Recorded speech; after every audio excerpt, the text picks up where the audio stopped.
UKలో 1 year masters. No IELTS required up to 5 years visa. High visa success rate. అమెరికాలో settle అవ్వడం ఇకపై అంత easy కాదు.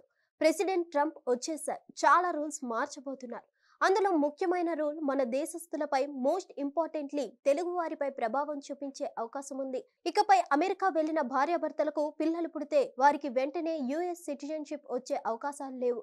ట్రంప్ తొలి సంతకం పెడతానన్న చట్టం అమల్లోకి వస్తే ఎన్ఆర్ఐలకు వారి పిల్లలకు కష్టాలు తప్పేలా లేవు. ఇప్పటి వరకు అమెరికాలో పుట్టిన ప్రతి పసికందుకు అక్కడి పౌరసత్వం ఆటోమేటిక్ గా వచ్చేలా రూల్స్ ఉన్నాయి. అంటే కేవలం అక్కడికి కాన్పు కోసం వెళ్ళినా పుట్టిన బిడ్డకు సిటిజన్షిప్ వచ్చేది. ఇప్పుడు ట్రంప్ తెచ్చే కొత్త రూల్తో ఆ అవకాశం లేకుండా పోతుంది. అక్రమ వలసలు అసంబద్ధంగా అమెరికాలో ఉండిపోయే ప్లాన్స్ చేసే వారిని నిలువరించేందుకు ట్రంప్ ఈ కొత్త చట్టం తెస్తున్నారు. H1B, F1 వీసాలపై అక్కడకు వెళ్లి ఉద్యోగం చేస్తున్న వారు, వారి కుటుంబాలకు ఇదే దెబ్బ. ఇప్పటి నుంచి అక్కడ పుట్టిన పిల్లలకు అమెరికా సిటిజన్షిప్ వచ్చే అవకాశాలు లేవు.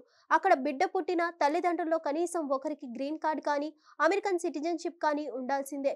దీంతో 12 లక్షల మందిపై ఈ చట్టం ప్రభావం చూపించబోతుంది. ఎందుకంటే గ్రీన్ కార్డ్ కోసం ఇప్పటికే 12 లక్షల మంది క్యూలో ఉన్నారు. EB1 కేటగిరీలో 1,50,000 మంది, EB2 కేటగిరీలో 8.5 లక్షల మంది, EB3 కేటగిరీలో 2.5 లక్షల మంది ఉన్నారు.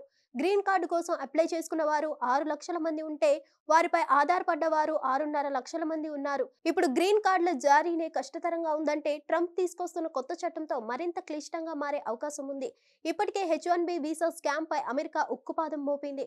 ఇప్పుడు ఈ చట్టంతో అమెరికాలో స్థిరపడాలనుకుంటున్న భారతీయుల కలలు ఇంకాస్త కష్టంగా మారబోతున్నాయి. హిట్ టీవీ యాప్ ని డౌన్లోడ్ చేసుకోండి. ఇందులో short news, live news, entertainment movies అన్ని అవైలబుల్ గా ఉన్నాయి. Please download Hit TV app. Hit TV app hit TV యాప్ని ఫ్రీగా డౌన్లోడ్ చేసుకోండి.